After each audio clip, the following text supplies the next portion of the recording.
Okay, so here's a similar problem. I just changed the numbers. Whenever we have an information about distance, it's really nice to put things on an XY axis.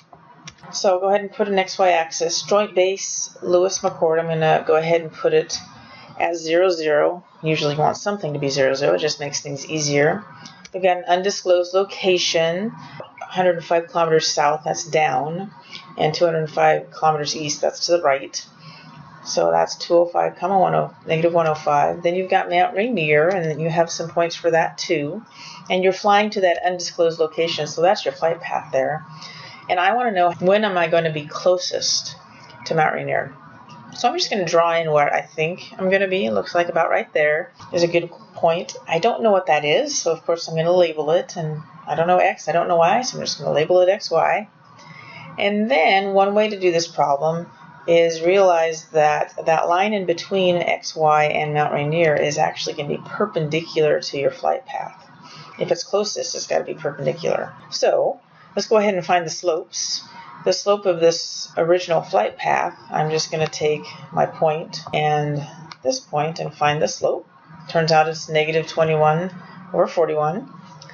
Then the slope of this little tiny line there, if it's perpendicular, it's just the negative reciprocal of this negative 21 over 41, so it's 41 over 21. And then I want to actually make some equations out of this. So another way to find the slope here is use xy and your point 0, 0. So you end up with this situation here. You know that negative 21 over 41 is this, and you also know that if you take xy and this point, that's another way of finding an equation for the slope. So y minus a negative 40 over x minus 56 is actually 41 over 21. And those are your two equations. You have two unknowns, x and y. You need two equations, and there they are. That's the system of equations we want to solve. So we go ahead and do that. There's our system of equations. I always like to solve by substitution. It's usually the thing that works most often. I'm going to go ahead and solve both equations for y and then set them equal to each other. I end up with this equation. This right here, since they're both equal to y, has to equal that.